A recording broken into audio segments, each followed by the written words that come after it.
Meta AI ವಿಜ್ಞಾನಿಗೆ no entry. US ನಿಂದ ಲಂಡನ್ಗೆ ಹಾರಿದ ಜೀನಿಯಸ್. ಈಗ ಜಗತ್ತಿನಲ್ಲಿ ಅತ್ಯಂತ ಪವರ್ಫುಲ್ ಅಂದ್ರೆ ಆರ್ಟಿಫಿಷಿಯಲ್ ಇಂಟೆಲಿಜೆನ್ಸ್ ಎಐ ಈಗ ಜಗತ್ತನ್ನೇ ಆಳುತ್ತಿದೆ. ಇಂಥ ತಂತ್ರಜ್ಞಾನವನ್ನು ರೂಪಿಸುವ ಅತಿ ಬುದ್ಧಿವಂತ ಸಂಶೋಧಕರಿಗೆ ಜಗತ್ತಿನಾದ್ಯಂತ ಭಾರಿ ಬೇಡಿಕೆ. ಆದರೆ ಕೆಲವು ದಿನಗಳ ಮಟ್ಟಿಗೆ ಊರಿಗೆ ಹೋಗಿ ವಾಪಸ್ ಬಂದ ಎಐ ಸೈಂಟಿಸ್ಟ್ಗೆ ಅಮೆರಿಕದ ಪ್ರವೇಶವೇ ಸಿಕ್ಕಿಲ್ಲ. ಮಾರ್ಕ್ ಜುಗರ್ಬರ್ಗ್ ನೇತೃತ್ವದ ಮೆಟಾ ಕಂಪನಿಯ ಟಾಪ್ ಎಐ ಸಂಶೋಧಕ PhD ಪದವೀಧರ ಜಿಫನ್ ವಾಂಗ್ ರವರು ಅಮೆರಿಕಕ್ಕೆ ವಾಪಸ್ ಆದಾಗ ವೀಸಾ ನಿರಾಕರಿಸಲಾಗಿದೆ. ಕಳೆದ 7 ವರ್ಷಗಳಿಂದ ಅಮೆರಿಕದಲ್ಲೇ ಇದ್ದು ಅಲ್ಲಿನ ತಂತ್ರಜ್ಞಾನ ಕ್ಷೇತ್ರಕ್ಕೆ ದೊಡ್ಡ ಕೊಡುಗೆ ನೀಡುತ್ತಿದ್ದ ಈ ಜೀನಿಯಸ್ ವಿಜ್ಞಾನಿ ಈಗ ಅಮೆರಿಕವನ್ನ ಬಿಟ್ಟು ಲಂಡನ್ಗೆ ಹೋಗುವ ಅನಿವಾರ್ಯತೆ ಎದುರಾಗಿದೆ. ಈ ಘಟನೆಯು ಬ್ರೈನ್ ಡ್ರೈನ್ ಚರ್ಚೆಗೆ ನಾಂದಿ ಹೇಳಿದೆ. ಯಾಕೆ ಅವರಿಗೆ ಯುಎಸ್ಗೆ ಎಂಟ್ರಿ ಸಿಕ್ಕಿಲ್ಲ? ಏನಿದು ಜೀನಿಯಸ್ ವೀಸಾ?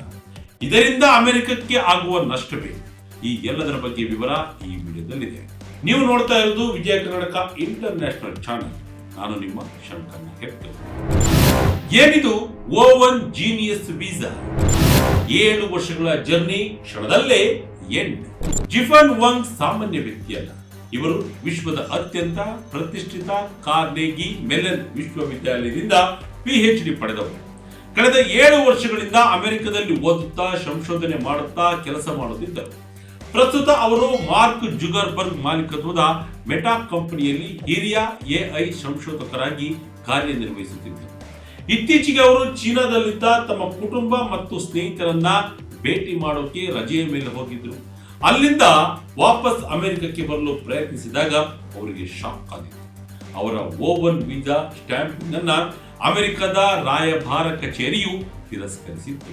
ಇದರ ಬಗ್ಗೆ ವಾಂಗ್ ಸಾಮಾಜಿಕ ಮಾಧ್ಯಮ ಎಕ್ಸ್ ನಲ್ಲಿ ಹಂಚಿಕೊಂಡಿದ್ದಾರೆ.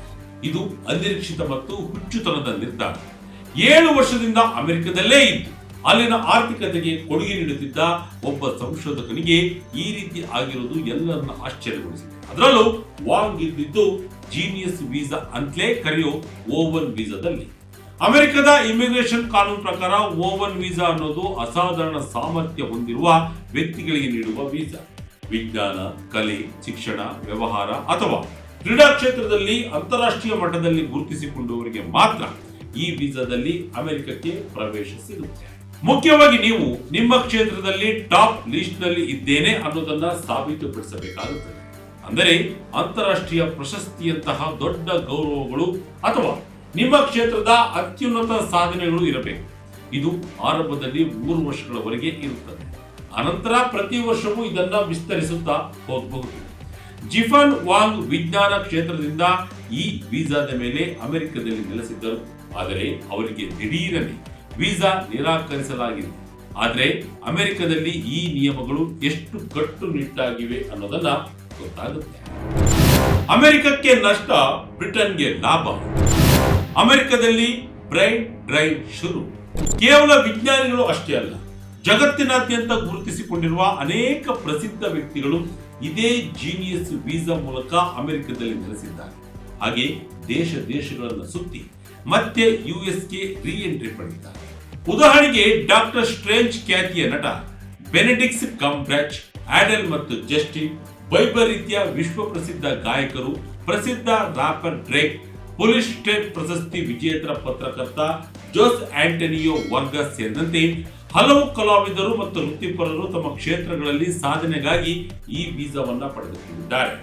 ವಾಂಗ್ ಕೂಡ ಇದೇ ಸಾಲಿಗೆ ಸೇರಿದ ಸಂಶೋಧಕರಾಗಿದ್ದರು. ಅವರಿಗೆ ಮರುಪ್ರವೇಶ ನಿರಾಕರಿಸಲಾಗಿದೆ. ಅಮೆರಿಕದ ವೀಸಾ ನಿರಾಕರಿಸಿದ ತಕ್ಷಣ ಜೆಫನ್ ವಾಂಗ್ ಸುಮ್ಮನೆ ಕುಳಿತುಕೊಳ್ಳಲಿಲ್ಲ. ಅವರು ತಕ್ಷಣವೇ ತಮ್ಮ ಮುಂದಿನ ಹಾದಿಯ ಬಗ್ಗೆ ಪೋಸ್ಟ್ ನಲ್ಲಿ ಹಂಚಿಕೊಂಡರು.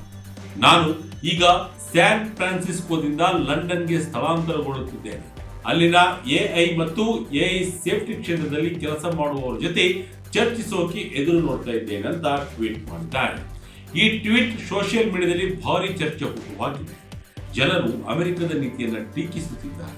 ಒಬ್ಬ ಎಕ್ಸ್ ಬಳಕೆದಾರರು, ಅಮೆರಿಕ ತನ್ನ ಪಾಲಿಗೆ ತಾನೇ ಕೊಡಲಿ ಏಟು ಹಾಕಿಕೊಳ್ಳುತ್ತಿದೆ.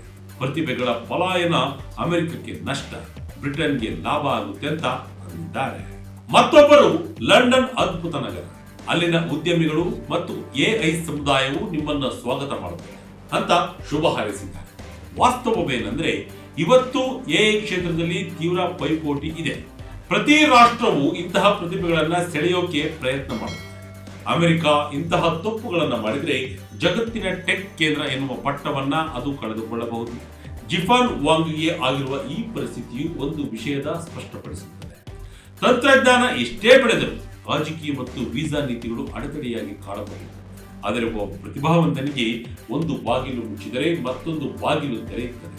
ಮುಂದಿನ ದಿನಗಳಲ್ಲಿ ಎಐ ಲೋಕದಲ್ಲಿ ಯಾವ ದೇಶ ಅಗ್ರಸ್ಥಾನಕ್ಕೇರುತ್ತದೆ ಎಂಬುದು ಇಂತಹ ಮಾನವ ಸಂಪನ್ಮೂಲದ ಮೇಲೆ ನಿರ್ಧಾರವಾಗುತ್ತೆ.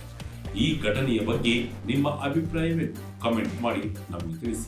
ಇದಾಗಿತ್ತು ಈ ಕ್ಷಣದ ಇಂಟ್ರೆಸ್ಟಿಂಗ್ ಸ್ಟೋರಿ. ಇದೇ ರೀತಿಯ ಸ್ಟೋರಿಗಾಗಿ Vijaya Kanaka international YouTube channel, Facebook channel follow ಮಾಡ್ತೇವೆ. ಧನ್ಯವಾದಗಳು.